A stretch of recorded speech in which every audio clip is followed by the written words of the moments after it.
My dear friends, my dear masters and my dear gods, आज हम पतंजलि के इस ध्यान शास्त्र के बारे में जानेंगे। आखिर हमें ध्यान शास्त्र की आवश्यकता क्यों है? सभी प्राणियों के साथ मित्रता स्थापित करने के लिए, फिर अपने जीवन पर मास्टरी पाने के लिए, और उसके बाद अहम ब्रह्मास्मि यानी मैं ही भगवान हूं को जानने के लिए ही ध्यान शास्त्र है।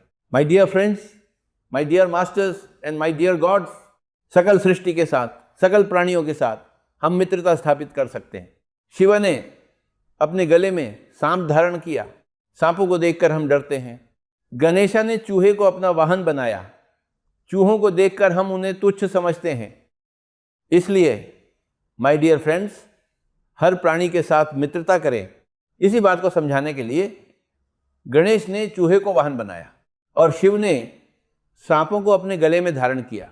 इसलिए पहला है मित्रत्व, दूसरा है मास्टरी।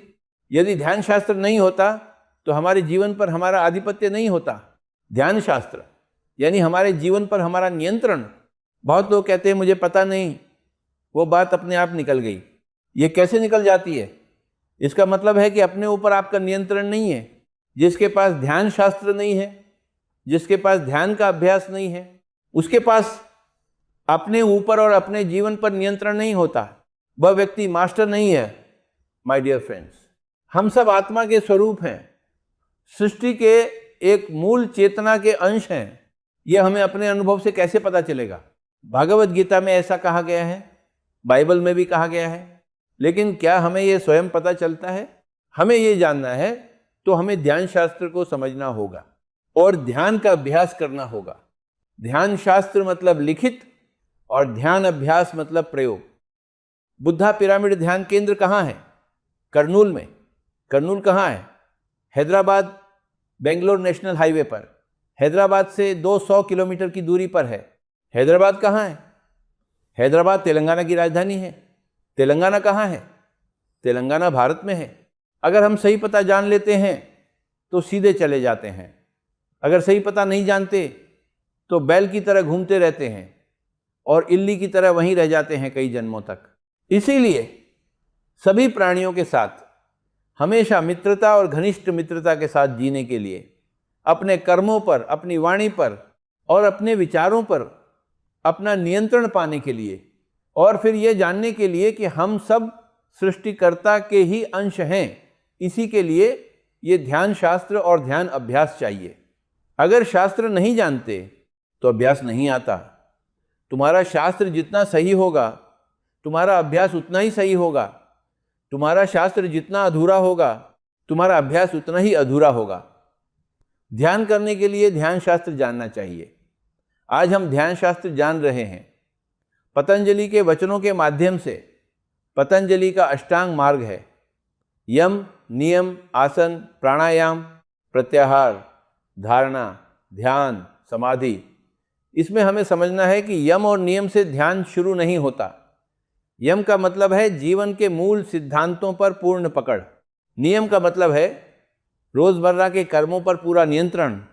ये दोनों अवस्थाएं वास्तव में समाधि के बाद आती हैं, जो कि ध्यान से पहले आसानी से संभव नहीं है। अगर किसी के पास यम और नियम पूरी तरह हों तो उसे ध्यान की आवश्यकता ही नहीं है। इसलिए my dear friends, my dear masters and my dear gods, अगर हम मूल रूप से यम और नियम के स्तर पर ही रुक जाएं और सोचें कि इनके बिना हम ध्यान नहीं कर सकते, धारणा नहीं कर सकते और समाधि में नहीं जा सकते, फिर ये सब हमारे बस का नहीं है, इसे अगले जन्म में देखेंगे। अभी तो आराम से पीकर सो जाते हैं। हम अपने पीने को तो रोक नहीं सकते, हमारा गुस्सा भी कम नहीं होता। हमारे पत्नी है, हमारे पति है, हम इस संसार के मोह माया में ध्यान कैसे करेंगे? हमारे अंदर अहिंसा, अस्तेय, सत्य, अपरिग्रह और ब्रह्मचर्य ये सब तो है ही नहीं। माय डियर फ्रेंड्स, आज हमने ये जाना कि ध्यान शास्त्र आसन से शुरू होता है, यम नियम से नहीं। यम और नियम पहले नहीं बल्कि बाद में आने वाले हैं। पुस्तकों में जो पहला और दूसरा बताया गया है उन्हें 7वां और 8वां समझना चाहिए और पहले 2 को अंत में रखना चाहिए। पहला है आसन, दूसरा है प्राणायाम, तीसरा है प्रत्याहार, चौथा है धारणा 5वां है ध्यान, 6ठा है समाधि, 7वां है यम, 8वां है नियम। ठीक है। सत्य, अस्तेय, अपरिग्रह, इन सब पर अभी नियंत्रण नहीं है तो भी कोई बात नहीं, ये सब जरूरी नहीं। जैसे रोगी को ही दवा की जरूरत होती है, वैसे ही जिसमें सभी दोष और बुरे गुण हैं उसी को ध्यान की सबसे ज़्यादा आवश्यकता है। इसलिए हम जिस भी स्थिति में हैं उसी स्थिति से शुरुआत करनी चाहिए। सबसे पहले हमें जो करना है वह है आसन। 8 बिंदुओं में से एक एक करके लें। तो पहला है आसन। आसन में हमें केवल एक ही सूत्र लेना है। पतंजलि ने कहा स्थिर सुख आसन, यानी हम आराम से कुर्सी पर बैठ सकते हैं, नीचे बैठना जरूरी नहीं है। छोटे बच्चे नीचे बैठ सकते हैं, लेकिन थोड़ी उम्र के बाद आदत ना हो तो नीचे बैठना कठिन होता है। इसलिए शुरुआत में कुर्सी पर ही बैठें। थोड़ा अभ्यास होने के बाद हम खुद नीचे बैठने लगेंगे। शुरुआत में दीवार का सहारा लेकर बैठ सकते हैं, बाद में बिना सहारे के बैठेंगे, तब हमें अच्छा लगेगा। जब अच्छा लगे तभी कोई काम करना चाहिए, जब अच्छा ना लगे तब कोई काम नहीं करना चाहिए। इसलिए आराम से बैठकर पैरों को क्रॉस करके, हाथों और उंगलियों को भी क्रॉस करके स्थिर सुखासन। आसन में हमें स्थिरता चाहिए। स्थिरता का मतलब है किसी एक मुद्रा में, किसी एक आसन में 3 घंटे तक बिना किसी असुविधा के आराम से बैठ सकें तो उसे आसनजय कहते हैं। हम कोई फिल्म नहीं देख रहे हैं, बस आराम से बैठना है 3 घंटे तक, तो यही अच्छा आसन है। यहाँ आसनजय है, इसीलिए स्थिर सुखासन ही आसन है। इसके अलावा आसन में हमें कुछ और जानने की जरूरत नहीं है। ये नहीं सोचना है कि पैर इधर रखें या उधर रखें। माय डियर फ्रेंड्स, हम जैसे चाहें वैसे बैठें, आराम से बैठें, बस इतना ही आसन है। इससे ज़्यादा कुछ नहीं है आसन के बारे में। इतनी बड़ी बड़ी किताबों की ज़रूरत नहीं है। सिर्फ अपने मन के अनुसार आराम से बैठें। अगर बैठ नहीं सकते तो लेट जाएं। बुजुर्ग लोग लेट सकते हैं, और जो बैठ सकते हैं उन्हें बैठकर ही करना चाहिए। आसन के बाद दूसरा है प्राणायाम। ये मंत्र नहीं है माय डियर मास्टर्स, यहाँ कोई मंत्र नहीं है। गायत्री मंत्र नहीं, ओम नमो नारायणाय नहीं, ओम नाद नहीं, कोई भी जप नहीं, मुख से कोई आवाज़ नहीं होनी चाहिए। आसन के बाद प्राणायाम है। शरीर को संभालने के बाद अब श्वास को संभालना है। शरीर को स्थिर रखना आसन है, और श्वास को स्थिर रूप से अवलोकन करना प्राणायाम है। श्वास को जबरदस्ती नियंत्रित करना, उसे कुंभक करना, अंदर रोकना, अंतर कुंभक, बाहर रोकना, बाह्य कुंभक, ये बिल्कुल नहीं चलेगा। प्राणायाम का मतलब है सुखद प्राणायाम। जैसे आसन सुखद होना चाहिए, वैसे ही प्राणायाम भी सुखद होना चाहिए। पैर को इधर उधर मोड़कर असुविधा वाला आसन नहीं चाहिए। उसी तरह असुविधा वाला प्राणायाम भी बिल्कुल नहीं होना चाहिए। सुखद आसन है, सुखद प्राणायाम है। सुखद प्राणायाम का मतलब है जैसी श्वास चल रही है उसे वैसे ही देखना, जैसे आपको आराम लगे वैसे बैठना। ये सुखद आसन है। जो श्वास है उसे जैसे है वैसे ही देखना, मन को इधर उधर लगाने के बजाय श्वास पर लगाना, यही सुखद प्राणायाम है। इसे गौतम बुद्धा ने आनापानसति कहा। हम पिरामिड स्पिरिचुअल सोसाइटीज मूवमेंट में इसे श्वास पर ध्यान कहते हैं। यह सुखद प्राणायाम है, कुंभक रहित, पूरक रेचक रहित, सहज प्राणायाम, आनापानसति, बस यही है। इसके अलावा कुछ भी नहीं है। माय डियर फ्रेंड्स, आज हम क्या जान रहे हैं? ध्यान शास्त्र जान रहे हैं। हम ध्यान शास्त्र क्यों जान रहे हैं? ध्यान का अभ्यास करने के लिए। ध्यान का अभ्यास करने से क्या मिलता है? 3 चीजें मिलती हैं। पहला, सभी प्राणियों के साथ मित्रता और प्रेम। दूसरा, अपने जीवन पर अपना नियंत्रण। तीसरा, हम यह जान लेते हैं कि अहम ब्रह्मास्मि, यानी मैं ही भगवान हूं। ध्यान शास्त्र क्या कहता है? पहला है आसन, दूसरा है प्राणायाम, तीसरा है प्रत्याहार। अच्छे से बैठकर दोनों आंखें बंद करके पैरों की उंगलियों को आपस में फंसाकर बैठना। इन पैरों की उंगलियों से लगभग 10% ऊर्जा बाहर जाती है, उसे हम भीतर ही समाहित करें। इसी तरह हाथों की उंगलियों से भी लगभग 10% ऊर्जा बाहर जाती है, उसे भी समाहित करें। आंखों से लगभग 80% ऊर्जा बाहर जाती है, उसे भी भीतर समाहित करें।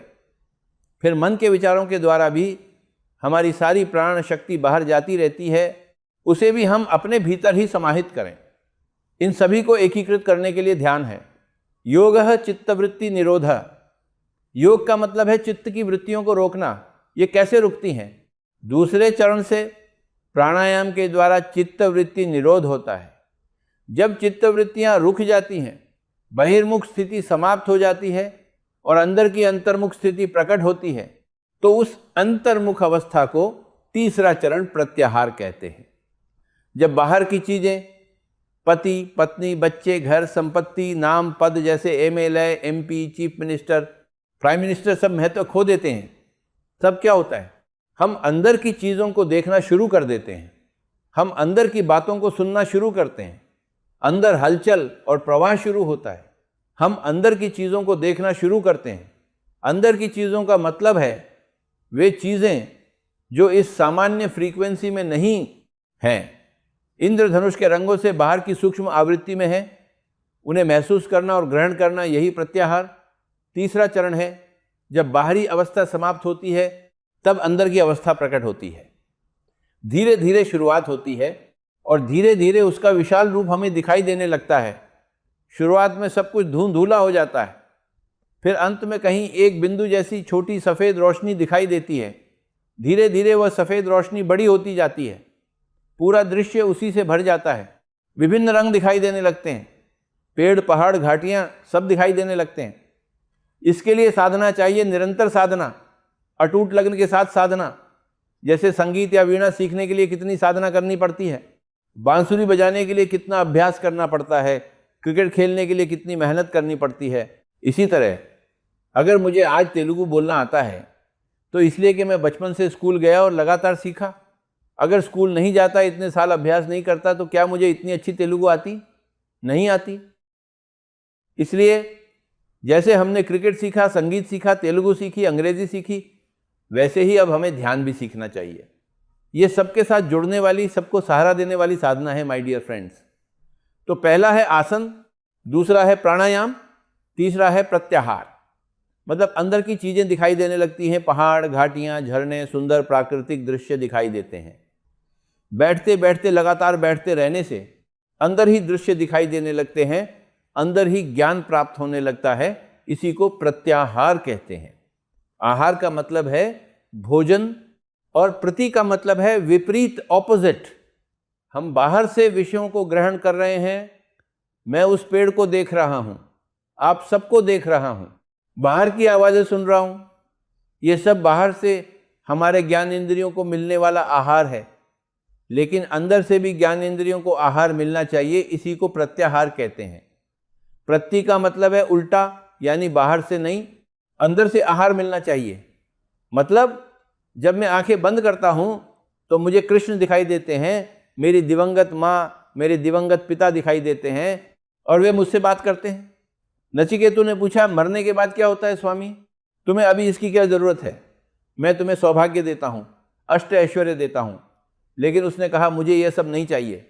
मुझे यह जानना है कि मरने के बाद क्या होता है। मेरी माँ मर गई, मेरे पिता मर गए, मेरी बेटी मर गई, पत्नी मर गई, पति मर गया, वे सब कहाँ गए? मैं उन्हें देखना चाहता हूँ, मैं खुद प्रत्यक्ष रूप से जानना चाहता हूँ। इसी के लिए ध्यान शास्त्र है। माय डियर फ्रेंड्स, नाचिकेता ने वही प्रश्न पूछा, वही पूछने योग्य प्रश्न है। मरने के बाद मनुष्य का क्या होता है, यही एक प्रश्न पूछना चाहिए। इसके अलावा लोग बाकी सब पूछते हैं। बेटे के लिए नौकरी चाहिए, पत्नी के लिए गहने चाहिए, बेटे को नौकरी भी मिल जाएगी, बेटी की शादी भी हो जाएगी, सब प्रकार के सौभाग्य अपने आप मिल जाते हैं। लेकिन पहले ध्यान करो माय डियर फ्रेंड्स। आसन, प्राणायाम, प्रत्याहार। प्रत्याहार के बाद चौथा है धारणा। धारणा का मतलब है जब हम ध्यान करते हैं तब जो कुछ नया दिखाई देता है, कोई नई सुगंध आती है या कोई नया नाद सुनाई देता है, उसी पर एकाग्रता रखना। साधारण पुस्तकों में क्या कहते हैं? कोई मंत्र बोलो और उसी पर ध्यान लगाओ, ऐसा कहते हैं। लेकिन उन्हें वास्तविक अनुभव का ज्ञान नहीं होता। वे केवल संस्कृत जानकर इन विषयों पर लिखते हैं। जिन्होंने वास्तव में ध्यान किया है उन्होंने इस तरह नहीं लिखा, इस पुस्तक के बारे में टिप्पणी नहीं की। मेरे प्रिय मित्रों, बाकी सब बातों को एक तरफ रख दें, इस ध्यान शास्त्र को स्वीकार करें। ध्यान करते समय आपको अंदर जो भी दिखाई देता है उसी को ध्यान में रखें। जब ध्यान करते करते मन शांत हो जाता है और तीसरा नेत्र खुलने लगता है, यानी आज्ञा चक्र सक्रिय होता है। 6 केंद्र होते हैं, मूलाधार, स्वादिष्ठान, मणिपूरक, अनाहत, विशुद्ध और आज्ञा। जब तक पिछले जन्मों के कर्म शुद्ध नहीं हो जाते तब तक यह तीसरा नेत्र नहीं खुलता। उससे पहले इसका खुलना बिल्कुल असंभव है। विशुद्ध का मतलब है पूरी तरह शुद्ध होना। विशुद्ध होने के बाद ही आज्ञा, कितने जन्मों में हमने कितनी बकरियां खाईं, कितने केकड़े खाए, इस जन्म में ही कितनी मछलियां खाईं, कितने लोगों पर हमने अन्याय और अत्याचार किया, हिसाब नहीं है, गिनना है। गिनने की स्थिति विशुद्ध स्थिति है। उससे पहले मन जैसे शून्य हो जाता है। जब इंसान समझ नहीं पाता क्या करे, तो मुंह से शब्द नहीं निकलते, दुख के कारण आवाज़ नहीं निकलती, किए हुए पापों का बोझ सिर पर होता है, आँख खराब हो जाती है, पैर टेढ़ा हो जाता है, लकवा हो जाता है, घर में अनाज नहीं है, बाहर निकलो तो लोग तिरस्कार करते हैं, मान अपमान, सबके बीच इंसान चुप हो जाता है। ये अनाहत है। फिर जब पापों का शुद्धिकरण होता है तब विशुद्ध है। उसके बाद आज्ञा चक्र तीसरा नेत्र खोलता है। तीसरा नेत्र खोलने के लिए यही स्थान है, यही ग्रंथि, यही केंद्र, यह नाक ही पिरामिड है, क्योंकि इसी में श्वास है। पिरामिड में प्रवेश करना है श्वास पर ध्यान के द्वारा, सुखमय प्राणायाम के बाद।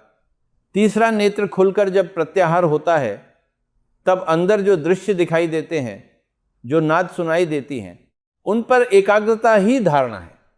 धारणा का मतलब है कंसंट्रेशन, एकाग्रता। अब मुझे श्री BN रेड्डी जी दिख रहे हैं और मैं एकाग्रता से देख रहा हूँ, वहाँ मदन मोहन जी हैं, उन्हें देख रहा हूँ, कई लोग दिख रहे हैं, लेकिन मैं किसी एक पर ध्यान केंद्रित करता हूँ, यही एकाग्रता है। इसी तरह अंतर्नेत्र खुल रही है, अंतःश्रवण हो रहा है, अंतर्यान हो रहा है। प्रत्याहार के बाद अंदर जो कुछ हो रहा है उस पर बार बार एकाग्रता करने से आसन, प्राणायाम, प्रत्याहार, धारणा होती है। फिर ध्यान 5वां है। ध्यान का मतलब है एस्ट्रल ट्रैवल। धी का मतलब है सूक्ष्म शरीर आदि का समूह। इसमें सूक्ष्म शरीर, कारण शरीर और महाकारण शरीर शामिल है। ये सब मिलकर इस शरीर से बाहर निकलते हैं। लगभग 80% बाहर निकलता है और बाकी 20% शरीर के पोषण के लिए शरीर में ही रहता है। आपके एस्ट्रल बॉडी का लगभग 80% बाहर आता है। इसी के साथ जो यात्रा होती है वही ध्यान है। सूक्ष्म शरीर आदि के समूह के साथ जो यात्रा होती है वही ध्यान है। समाधि का मतलब है उत्तर मिल जाने की अवस्था। हमारी माँ मरने के बाद किस लोक में गई, हमें खुद जाकर जानना चाहिए, कोई दूसरा हमें नहीं बता सकता। कृष्ण खुद आकर हमें सब कुछ बताते हैं या हम कृष्ण के पास जाकर सुनते हैं। बीच में कोई मध्यस्थ नहीं होता। बीच के सभी माध्यम, पुराण, सुनी सुनाई बातें, गुरु, इन सबको हटाकर जो प्रत्यक्ष अनुभव होता है वही ध्यान शास्त्र है। इसलिए जब अधिक प्रत्याहार, अधिक धारणा और अधिक ध्यान होता है और सभी प्रश्नों के उत्तर मिलने लगते हैं तो वही समाधि की अवस्था है, निर्विकल्प समाधि। विकल्प का मतलब है संदेह। जब कोई भी संदेह नहीं रहता और सभी उत्तर मिल जाते हैं तो वह निर्विकल्प समाधि है। अगर कुछ संदेह अभी भी बाकी है और कुछ का समाधान हो गया है तो वह सविकल्प समाधि है। कुछ उत्तर मिलते हैं, जैसे हमारी माँ किसी लोक में अच्छी तरह रह रही है, उसका चेहरा देखकर यह समझ में आता है, लेकिन वो आगे क्या कर रही है इसके लिए और गहराई में जाना पड़ता है। एक प्रश्न का उत्तर और 5 नए प्रश्न पैदा करता है। ये एक अनंत यात्रा है। ध्यान यात्रा, सत्य की यात्रा, अनंत यात्रा और स्वास्थ्य की यात्रा। ध्यान के बिना स्वास्थ्य नहीं है, ध्यान के बिना आनंद नहीं है। माय डियर फ्रेंड्स, स्वास्थ्य ही सबसे बड़ा भाग्य है और आनंद ही जीवन का लक्ष्य है। हमें यही महान भाग्य चाहिए। आनंद ही जीवन का लक्ष्य है, स्वास्थ्य ही सबसे बड़ा भाग्य है। माय डियर फ्रेंड्स, जब सभी उत्तर मिल जाते हैं और निर्विकल्प समाधि की अवस्था होती है तब वह ब्रह्मर्षि है। प्राणायाम में होता है तो उसे ध्यानी, प्रत्याहार में होता है तो उसे योगी, धारणा में होता है तो उसे ऋषि, ध्यान में होता है तो उसे राजर्षि और समाधि में होता है तो उसे ब्रह्मर्षि कहा जाता है। My dear friends, my dear masters and my dear gods, आसन, प्राणायाम, प्रत्याहार, धारणा, ध्यान, समाधि। प्राणायाम में रहने वाला ध्यानी है, प्रत्याहार में रहने वाला योगी है, धारणा में रहने वाला ऋषि है, ध्यान में रहने वाला राजर्षि है और समाधि में रहने वाला ब्रह्मर्षि है। हाथ की 5 उंगलियों को याद रखें, ध्यानी, योगी, ऋषि, राजर्षि, ब्रह्मर्षि। अच्छे से समझने के लिए छोटी उंगली को भीम, अनामिका को नकुल, मध्यमा को सहदेव, तर्जनी को अर्जुन और अंगूठे को धर्मराज कहते हैं। भीम वायुदेव का पुत्र है, श्वास पर ध्यान रखता है, प्राणायाम में रहता है। नकुल जो घोड़े की तरह दौड़ता है यानी विशाल प्राण शक्ति को ग्रहण करता है, योगी है। सहदेव वह है जो सहदेव है, सह सृष्टि करता है, तीसरा नेत्र प्राप्त कर चुका है, ऋषि है। अर्जुन वह है जो कृष्ण से केवल 1 कदम नीचे है, वह राजर्षि है। धर्मराज वह है जो ब्रह्मर्षि है। 5 पांडव भीम, नकुल, सहदेव, अर्जुन, धर्मराज। भीम यानी श्वास का पुत्र, नकुल यानी प्राण शक्ति के साथ योगी बना, सहदेव यानी जिसका तीसरा नेत्र अच्छी तरह खुला हुआ है, अर्जुन यानी जो नर, नारायण में नर है। इसके बाद का चरण नारायण है, जो इस अवस्था तक पहुंचता है वही नारायण है। धर्मराज जो नारायण स्थिति में है वही ब्रह्मर्षि है। इसलिए मित्रों, प्राणायाम, प्रत्याहार, धारणा, ध्यान, समाधि यही ध्यान शास्त्र है। इति ध्यान शास्त्र। किसी भी आसन में बैठकर प्राणायाम करना आसन ध्यान शास्त्र में केवल प्रवेश बिंदु है, लेकिन असली शास्त्र यहीं से शुरू होता है। यह श्वास पर ध्यान से शुरू होता है और सभी उत्तर मिलने पर समाप्त होता है। समाधि के बाद वो व्यक्ति कैसा होता है? यम और नियम ही उसके गुण और स्वभाव बन जाते हैं, उसके जीवन के सिद्धांत बन जाते हैं। ब्रह्मचर्य के बारे में लोग मुझसे पूछते हैं, स्वामी आपका पता क्या है? तो मैं कह देता हूँ वैकुंठ। कोई मेरी उम्र पूछता है तो किसी को 500 साल, किसी को 20 साल, जैसा मन हुआ वैसा बता देता हूँ। मैं ऐसे ही कहता हूँ क्योंकि मैं शरीर नहीं हूँ। यही ब्रह्मचर्य है। ब्रह्मचर्य का मतलब ये नहीं है कि सेक्स से दूर रहना, ये शरीर से संबंधित नहीं है बल्कि आत्मा से संबंधित है। जो व्यक्ति समाधि अवस्था को प्राप्त कर लेता है वह हमेशा ब्रह्मचारी होता है। अस्खलित ब्रह्मचारी का मतलब है जिसमें कोई स्खलन नहीं है। इसका अर्थ यह है कि वह कभी भी अपने आप को शरीर नहीं समझता, वह हमेशा अपने आप को आत्मा के रूप में ही अनुभव करता है। यही अस्खलित ब्रह्मचारी है। अस्खलित शब्द का स्खलन से कोई संबंध नहीं है, लेकिन लोग इसे शरीर के स्तर पर ही समझते हैं। इसीलिए वे वही समझते हैं जो समाधि अवस्था को प्राप्त कर लेता है वह अस्खलित ब्रह्मचारी होता है। अर्थात यम में सबसे पहले ब्रह्मचर्य, दूसरा सत्य। एक ब्रह्मर्षि जो कुछ कहता है वह सत्य होता है। अगर बारिश आना है तो बारिश होगी और अगर नहीं होना है तो नहीं होगी। वह जो बोलता है वही सत्य बन जाता है। अस्म्रेयम, अपरिग्रह। अस्म्रेयम का अर्थ है दूसरे के पास 2 इमारतें हैं, उस पर कोई ईर्ष्या नहीं होती। अपरिग्रह का अर्थ है अनावश्यक रूप से अधिक कुछ नहीं लेना। अगर हाथ में पैसे दिए जाएं तो वह पैसे नहीं लेता, वह पर्ची प्रिंट करके दो या किताब प्रिंट करके 2 लोगों के लिए लेता है, अपने लिए नहीं। अपरिग्रह, सत्य, अस्म्रेयम, ब्रह्मचर्य, अहिंसा। हिंसा नहीं होती। जब वो स्वयं ही सब में है तो किसकी हिंसा करेगा? तब हिंसा वहाँ बिल्कुल नहीं रहती। सत्य, अहिंसा, अस्म्रेयम, अपरिग्रह, ब्रह्मचर्य, इन 5 पर नियंत्रण आ जाता है। पहले नहीं आता, धीरे धीरे आता है। ध्यान अभ्यास के पूर्ण होने और समाधि की स्थिति प्राप्त होने के बाद यम बहुत आसान होता है। अभ्यास करते करते हम उसमें सिद्ध हो जाते हैं। नियम में कठिनाइयाँ। नियम क्या है? तप। तप का मतलब है कि हम अपने शरीर की सभी आवश्यकताओं को घटा देते हैं। और इडली सांभर भोजन चाहिए या नहीं, सोने के लिए जगह है या नहीं, जंगल में पत्थर पर सोते हैं, पेड़ पे चढ़कर सोते हैं, सड़क पर सोते हैं, अगर शान शौकत मिला तो उस पर भी सोते हैं। तप का मतलब है कि शारीरिक आवश्यकताओं को घटा देना। नींद और भोजन की मात्रा कम हो जाती है। घटी हुई अवस्था ही तप है। स्वाध्यायम, यहाँ पुस्तकों के अर्थ समझ में आते हैं। पढ़ते हैं भगवद गीता, इस तरह पढ़ने से अर्थ समझ में आता है। एक बार एक श्लोक पढ़ा तो अर्थ समझ में आता है, क्योंकि तब तक समाधि स्थिति प्राप्त कर ली है। भगवत गीता समाधि स्थिति प्राप्त करने वालों को ही समझ में आती है, लेकिन हम ध्यान नहीं करेंगे तो कुछ भी समझ नहीं आएगा।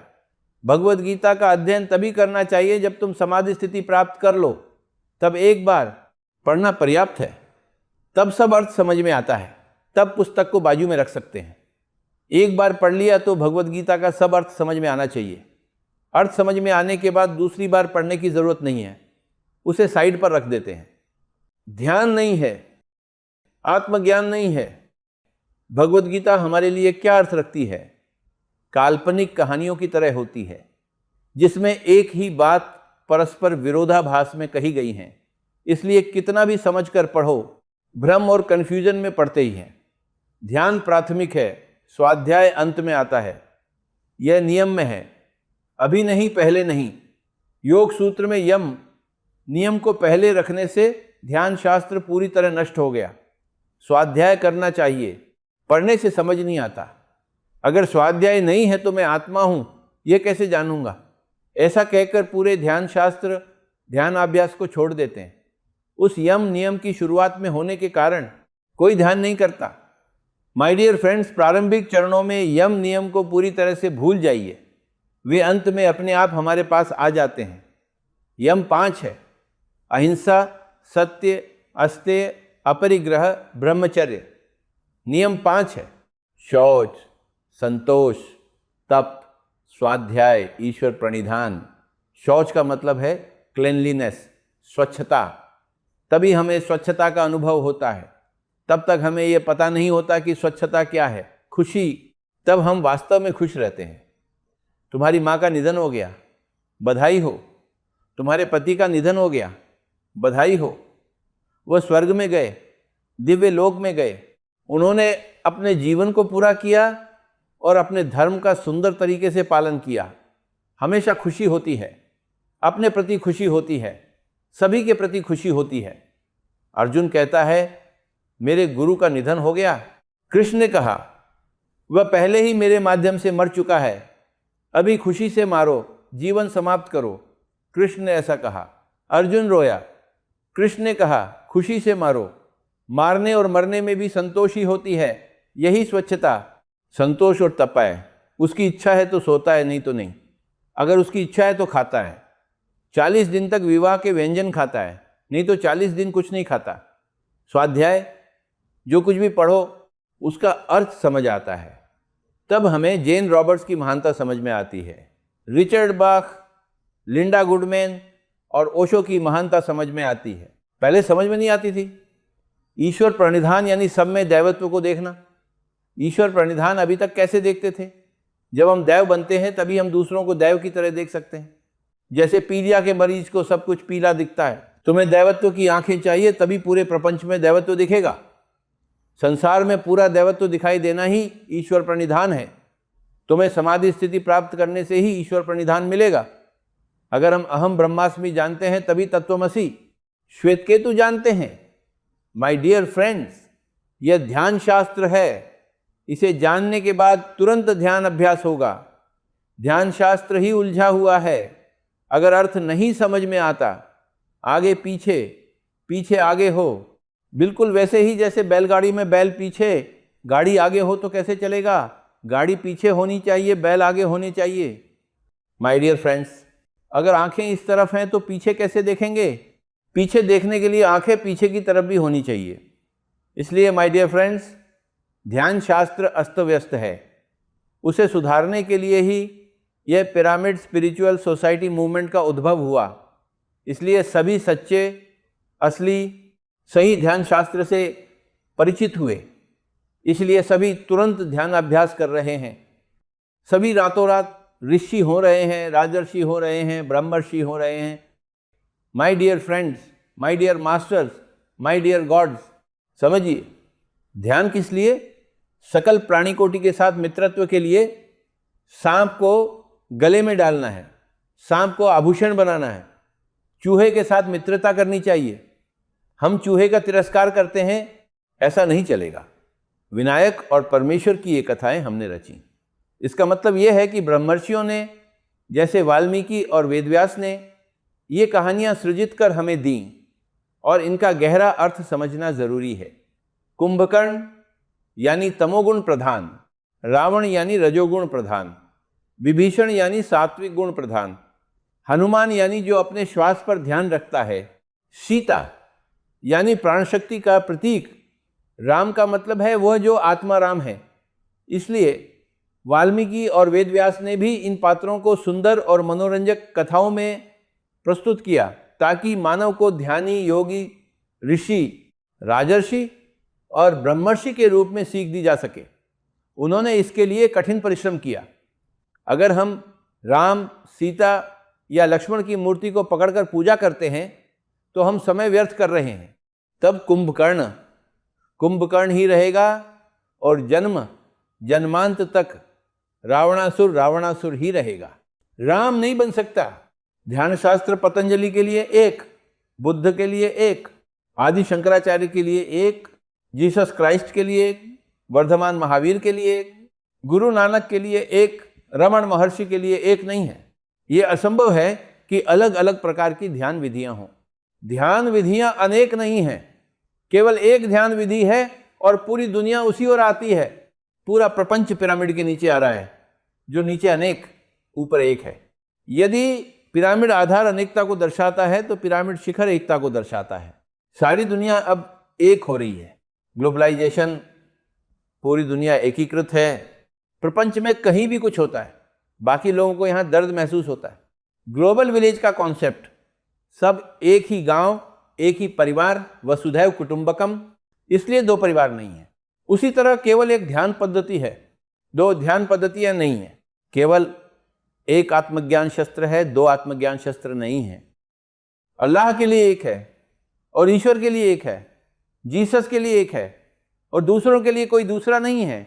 My dear masters and gods, ध्यान का मतलब है समस्त प्राणी कोटि के साथ मित्रत्व, स्नेह निर्माण करने के लिए, स्वयं पर मास्टरी प्राप्त करने के लिए हमारी क्रियाएं, हमारे शब्द, हमारे विचार, यही हम हैं। तीन क्षेत्र हैं, क्रिया क्षेत्र, वाक क्षेत्र, भावना क्षेत्र।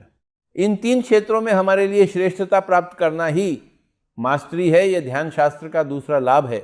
पहला लाभ मित्र लाभ, समस्त प्राणी कोटि के साथ मित्रत्व। दूसरा लाभ है मास्टरी। तीसरा है आत्मज्ञान लाभ। इसका मतलब है अहम ब्रह्मास्मि, ममात्मा सर्वभूतात्मा। हम फ्रेंड्स, मास्टर्स और गॉड संबोधित करते हैं, उसके पीछे का रहस्य यही है। ध्यान के लाभ मित्रत्व हैं, ध्यान के लाभ मास्टरी हैं, ध्यान के लाभ गॉडहुड, दैवत्व हैं। मैं केवल मानव मात्र हूँ, वो दैवंश संबंधित है। इसका मतलब क्या हम दैवंश नहीं है क्या? नहीं, सभी दैवांश ही हैं, सभी देवता हैं। जब मैं जानता हूँ कि मैं ईश्वरीय अंश हूँ, तब हमारा दैवत्व फैलता है, नहीं तो वो वहीं रहता है जहाँ वह है। जब मैं जानता हूँ कि मैं ईश्वरीय अंश हूँ, मैं देवता हूँ, तभी हमारा दैवत्व फैलता है, विस्तृत होता है। यहाँ कई लोग ब्रह्मर्षि हैं। मैं ब्रह्मर्षि हूँ, लेकिन मेरी ब्रह्मर्षित्व आपसे ज़्यादा फैल चुकी है, क्योंकि मैंने आपसे पहले शुरू किया था। पूरा भूमंडल अब इस ध्यान शास्त्र में समा गया है। पूरा भूमंडल अब सुखमय प्राणायाम के साथ फल फूल रहा है। अब पूरा भूमंडल आनापानसति के साथ सम्राट की तरह सुशोभित है। अनेक लोक, शतकोटि लोक, सभी लोकों से सभी लोग भी उत्सुकता और बेसब्री से इस पृथ्वी की ओर देख रहे हैं। अब सभी मास्टर्स इस तरफ देख रहे हैं, क्योंकि पृथ्वी अब योगमय रूप ले रही है। 1987 में शुरू हुआ ये भूमंडल एक फोटोन बैंड में प्रवेश कर गया है। 2012 में संपूर्ण रूप से फोटोन कक्षा में संचित होंगी और पूर्ण रूप से इस कक्षा में रहेगी। माय डियर फ्रेंड्स, पृथ्वी के सभी पतंजलियों का स्वागत है।